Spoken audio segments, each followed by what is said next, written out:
Esdras capítulo 5, escuchando la voz de Dios.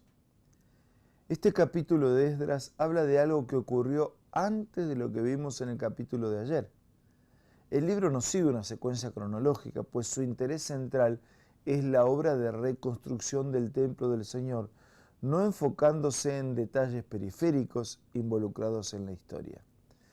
En el contenido de hoy, vemos la voz profética motivando al pueblo a seguir adelante, mientras las voces humanas intentan interrumpir el avance de la obra del Señor.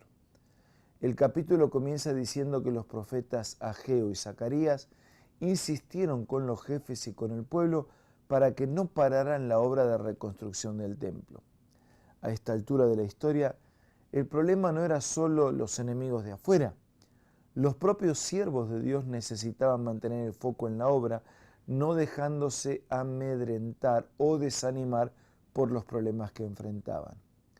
Poco después de retomar la obra, un gobernador general llamado Tatnai y algunos otros cuestionaron la legitimidad de la reconstrucción. Después enviaron una carta al rey Darío, sucesor de Ciro, contando lo que estaba ocurriendo en Jerusalén y lo que los judíos le habían respondido. Pero la obra del templo y de la ciudad no tuvo que ser interrumpida mientras tanto.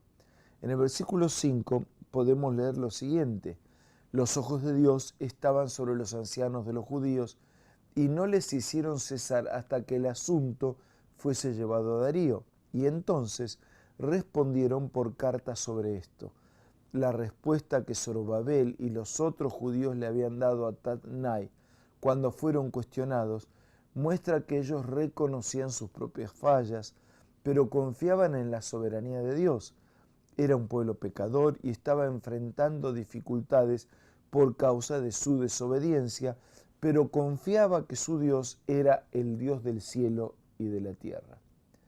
Garantizaron así que lo que estaba haciendo había sido autorizado por una orden de Ciro, quien había devuelto los tesoros del templo y mandado que la ciudad fuera reedificada. El capítulo termina con el pedido al rey Darío para que verificara en los anales de la historia la existencia del referido decreto de Ciro a favor de la obra en Jerusalén.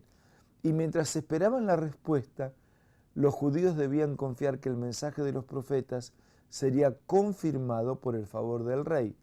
Una vez más, la autoridad de Dios y la autoridad imperial fueron puestas frente a frente, y el autor bíblico destaca que el Señor continuaba en control de la situación. Hoy recordemos tres realidades. En primer lugar, en los momentos decisivos, Dios no se queda en silencio. Él habla por medio de su palabra. Aún hoy nos habla por medio de sus profetas, orientándonos sobre decisiones y actitudes que debemos tomar. En segundo lugar, es precisamente cuando obedecemos la luz que Dios nos envía que somos cuestionados o desafiados por nuestra fidelidad. En tercer lugar, Él sigue al control de todo.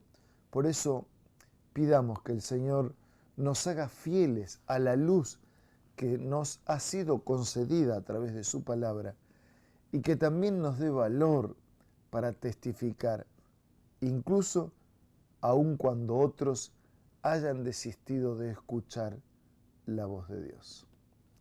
Por favor, vamos a orar.